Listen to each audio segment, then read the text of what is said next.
We're back today. Hello, YouTube. Can you guys hear me okay? Okay. We're coming to you today with video two. Today, we're going to talk about team building. Team building, why that's important, and why some of the you're probably on a project and that's going very slow. The project might be going very slow, or not well at all because your team situation is off kilter. And for those of you who might not know what off kilter, what I mean by off kilter, it means just off balance, right? And before we go on, my name is Yawaye. I'm a consultant in business and art. I work in fashion, I work in media production, and I also work in as a consultant. Just I do hands-on work, but I also work as a consultant. That's a little bit of my background. I'm coming to you live from West Africa, Togo, and I work between Africa and the United States. And so let's get right into why we're here today. And I want to talk about team building. And a good team makes things just so much better. I've been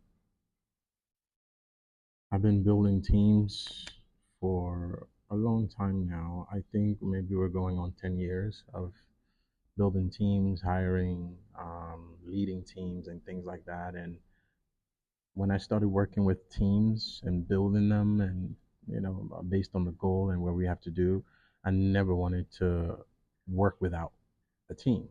It just makes things better. You can assign things to people who are experts at it, and you can get work done very quickly, very efficiently. But that's if your team is well put together.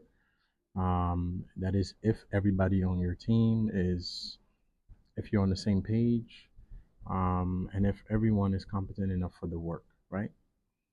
And so a good team makes work just so much easier, and the end product tends to show it. And the way I see it, if you have multiple brains on a thing that is in like NASA level and it's not going well, it's because the team sucks. It's because the team is just not up to par based on the project that you have at hand. And if everybody's playing their role, if everybody's lifting um, their part or their portion sufficiently, there should be good result, right? And so, and when I say team, I mean everyone, the person who's leading the team and the team that they're leading. And so I want to go a little bit into, let's start from the leader. There are zero emotions in leadership, right? You're not hiring somebody because you like them or because you feel sorry for them or whatever the case may be. Um, I'll give you an example of my work in fashion. And one of the places where I worked where I learned so much was Chanel. And I remember I've hired people okay, I had a team of people who had 10, 20, 30, 40 years of experience. And then I had people who had less than a year of experience in sewing. And the people who prevailed were the people who really wanted it, who had the passion, didn't have the skill set, but they had the passion to get the job done. They had the passion to want to get better. And I think that's important. And I think when you're hiring people, um, that person who's looking for the job, who's going to fill the post, should have a want to. They should have a want to be there, right? Everybody needs money, but you're exchanging money for, you're exchanging money for skill for a job to be done. So that person should be bringing 100%. And I don't need you to be an expert at what you do, but if you can spend, I don't want to say hours, day and night, and stuff like that, but if you can overtime on your task, right? If you're just doing what needs to be done and it works fine, but if you're doing what needs to be done and a little bit more, and the envelope is being pushed further, I wouldn't look at it as you doing too much work for where you're being paid, especially if you're not already at a senior level. What you're doing is you're building towards professionalism, towards being a leader one day, right? And so I hired people who didn't know, who didn't have the skill set, but they had the passion and the determination, and so they ascended to professionalism very quickly just because they wanted it, right? And so when you're hiring somebody, you should seek that. You should seek, does this person have the wherewithal or the means um, do they care, first of all, about the job? Is this something in the domain and in the realm of something they care about, or are they just looking for a job? There's nothing wrong with just looking for a job wanted to make money, but I believe there are jobs where you can just go because you need to make money, and then there are jobs where you need to come with some passion and some determination and some want to do better than what's in front of you, right? And so as a leader, when you're hiring, there's no emotions in that. It's all about the task. It's all about the end product. It's all about what's good for the company, what's going to push the company forward. And if you're contributing to the company being growing and being pushed forward, then you should be rewarded for that. And if you're not, that's a different conversation. But at least you do your part. At least you do your part, um, and you're rewarded for that. And so I think when you're choosing your team, it shouldn't be about emotions. It should be about everything but emotions. It should be straightforward. It should be about skill. It should be about the goal that you're trying to get to. It should be about the end goal that we're trying to get to. And so you have to choose your team well. And something that I always test people on the first day on the interview, I like to see if the person is a problem solver and can anticipate things. Anticipation and problem solving. I think the reason why I start that from the beginning is because I don't want to spend time after having to hire somebody to know if they can solve problems, or if they can anticipate things, if they're some if they're good at anticipating things enough to be proactive, right? I want that before the person starts working or tells me about them and go on, before we have a 30-minute meeting or interview. I want to know that because usually when I'm building teams, I'm not building a team. I'm building a team so I don't have to be around anymore. I'm building the team so I can go 2 3 days without having to check in. Of course, I know I'm checking in, but I'm not on top of people's head. Um, I'm basically trying to create a machine from day one. I'm trying to create a machine that can function on autopilot. And if I have people that can solve problems and can anticipate, that can save me half of the micromanaging or managing things that are like of small um, um, value, right? As a leader, you want to make sure that you're managing the big task, and the people who manage the small task, um, they do their part too. So I'm testing in problem solving to understand that if I leave this person for 2 hours for a day, can they do this? Or do they need me always to function? And if you're building a company or you're running a company where you always have to be around, I don't think that's the right thing to do. I think, and so you see that when you step away, things fall apart. And you don't want to be a business owner that cannot have an emergency, or sometimes we wake up and it's just too much up here and you need a day, or you need a few hours, and you want to be able to do that and come to work and be like, wow, you guys did all of this. That's amazing, right? And you also want to pour into the team and celebrate the things. You don't want to celebrate too much because some people get carried away, they get too comfortable. But you want to, pump in some good energy that's going to promote more of the good stuff. Um, and you want to be able to have a team that can function on their own. And if you're the manager or the owner of the company, You can also have somebody under you who's leading the team. They don't necessarily have to have a manager position, but that's also up to you, right? You're interviewing, you're finding this out in the interview, who has the tendency of a leader and who has the tendency of who's going to need some help. Um, you don't want the people that are going to need a lot of help. That's what internships are for. You should be, when you get to that point where things are more serious, that person should already be ready. So you want to build your team anticipating all these things. Again, anticipation. I don't know. You can't be a leader without being really good at anticipating things and solving problems. So, um, at, in the meantime, that you're at the same time that you're building your team, you're also building the future of the company. You're building the future of the staff, right? You're looking for your managers already. You're looking for the people that are working under that manager and things like that. And so this will save you a lot of headaches. And when it comes to, I don't know if this is jumping too far. I'm looking at my notes while I'm doing this as usual. Um, roles. Okay, I want to talk about pay, right? Pay is something.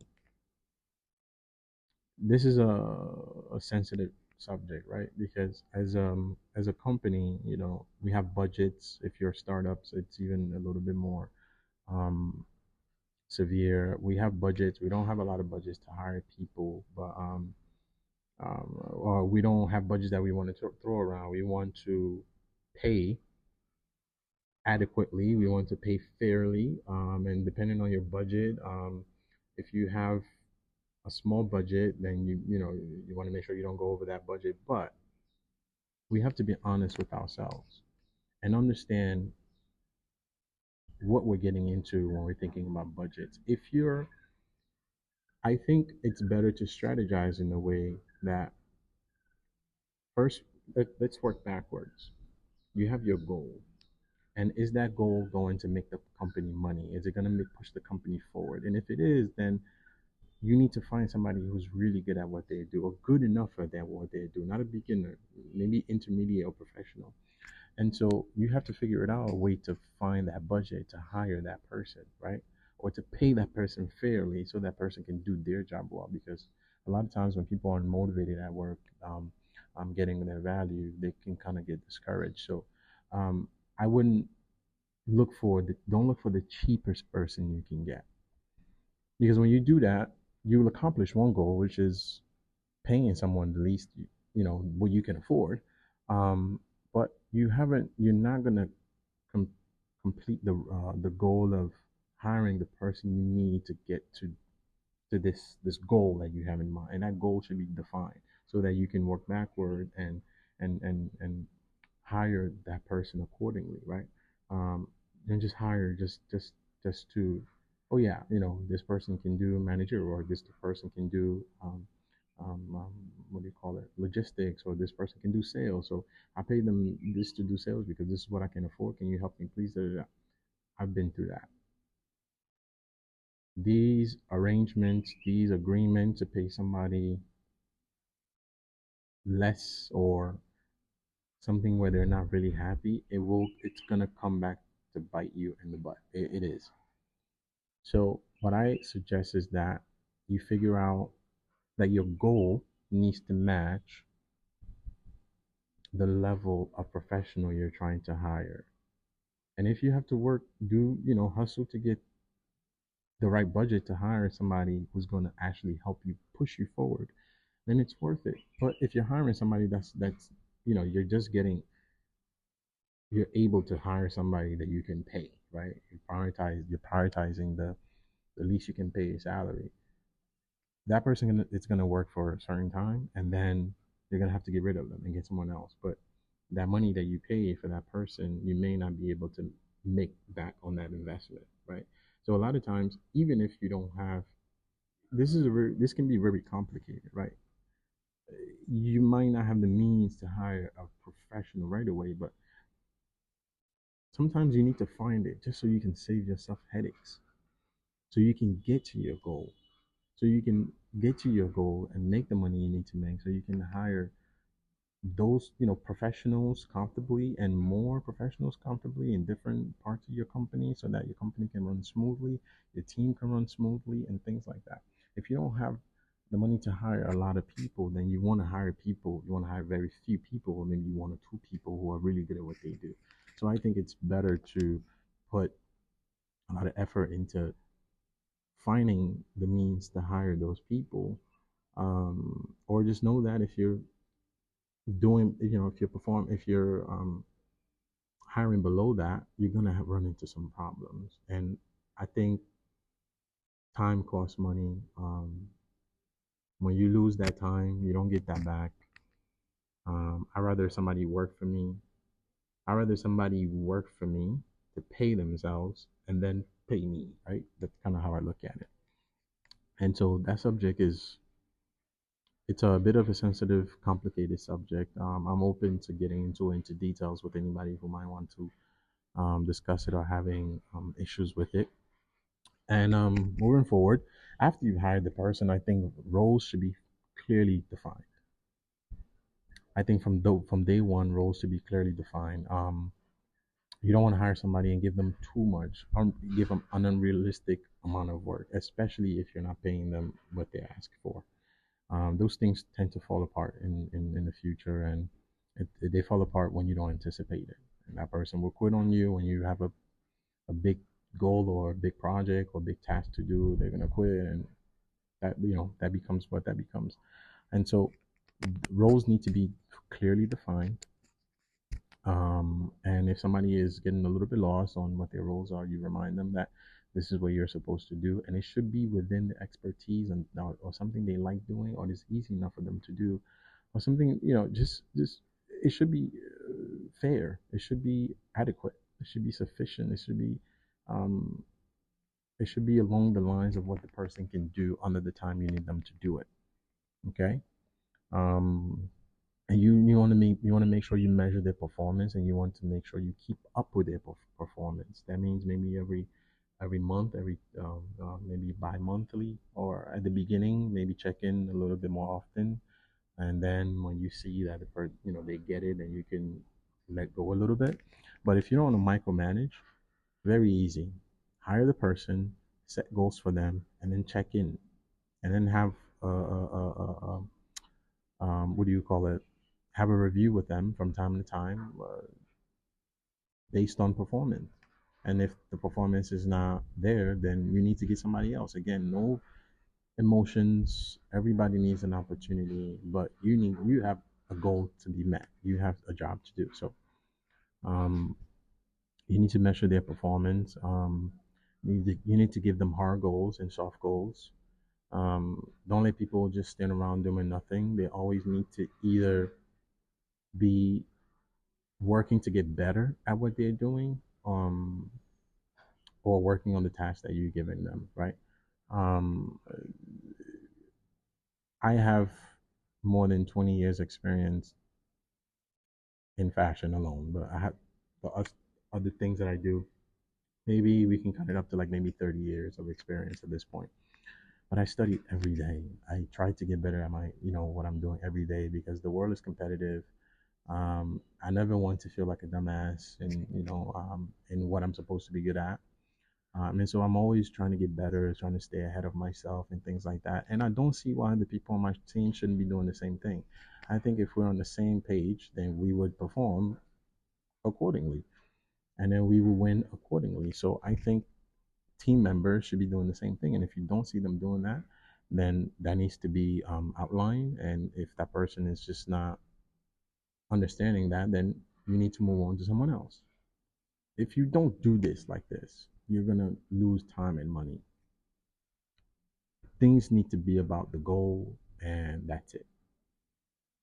When the goal is met, then we can have a celebration about it. Not a big celebration, but we can pat ourselves on the back about it. But until then, it's all serious. You either have it or you don't. This is not an internship. This is not a training. I can train you, but this is not a training. I need you to perform, and I need you to yield some result. Okay. And you're responsible for training them and having them show you what you've taught them, having them apply what you've taught them. Um, and they have to be we spoke about this part already. They have to be aiming to get better. This person has to want to improve at all times. I One of the teams that I had um, two people. I always do 30 days of trial, 30 days of trial, but I start judging it from like the first day. After 1 week, 2 weeks, I already know who I'm dealing with. And one of the teams that I have, I had two people quit after about a month, and this was after they were told that they would get a raise and um, be moved up in the company. They knew this already, and they did good enough that I needed them to do, and they quit. They quit. I didn't understand it, but I understood. It was just because these people weren't for the brand, weren't for the company. They don't have what it takes, and I'm glad they noticed that. I'm glad they noticed that, and they took the initiative to just part their ways. And the people that I had left, I spoke to them and I asked them, "Do you still want to be here?" And this was a new project, so I had to ask them, "Do you still want to be here?" And the ones who stayed, yeah, they vehemently said that, yeah, I want to stay, I want to stay. And I critique them often, but I also highlight what they do well. And I saw that they were putting efforts into getting better, and that's what we want. That's what we want. And rightfully enough, they have improved. They improve over time. Things got done, and they're still on the team. Okay, so we have to trim away the fat. We have to trim away what's not working. If you're not able to do that, it's going to hurt your brand. It's going to hurt your company. Unmotivated people must be watched and removed as soon as possible. If the person is not motivated, they have to go. They have to go. It's not personal. We have a job to do. Um, and then we identified the high performers and we encourage them steadily. Um, the goal is, how do we get it? How do we get to we need a team. How do we get a team that's invincible? How do we get a team that's gonna come through when we need them to come through? Because as a brand owner, you don't have four hands. You have two. You have 2 feet. You're not gonna be able to do everything. As a manager, you're not gonna be able. You don't want to do everything. You want to focus on the thing that you're good at, and you want your team, who's supposed to be good at other things, to focus on what each individual is good at. And so it's there has to be, as a company, this policy has to be outlined. It has to be taken very seriously. It has to be refined over time so that the hiring process is ironclad. Because if you or the person who's hiring for you is able to people read, to anticipate, um, to align your goal with um, the right skill set and the people that you need, you're just going to be moving through the smoke. You're just going to be moving through the smoke. And there are some people, when they come on your team, it's like this happens not often, but they're kind of like your clone. Like they care as much, they work as much, they push as much. Those people are not easy to find. And when you find those people, you nurture them, you help them, push them ahead. It's going to come back to you. Okay. And so if you on a project and you're working with other people and you feel like you're going well and over beyond and it's just not working, I think you have to review your team, because there is no reason why there should be so many people or more than one person or two people working on a task and it's just not working out, or things are going slow. And no, if if everybody's doing what they're doing, then maybe the goal isn't is bigger. I don't know. Maybe the goal is just not aligned with what you want. But if you go over your goal, you clarify what your goal is, and then you align that with the people that you need in order to get the job done, then you should be getting the job done. Okay. Um, and that will be all for me today. Thank you so much for tuning in. Thank you for watching this video. Like and comment if you can. If you will, I welcome comments, disagreements, um, call to discuss all of that. Subscribe to the channel if you like the content, and I'll be seeing you guys soon. Thank you so much. Peace.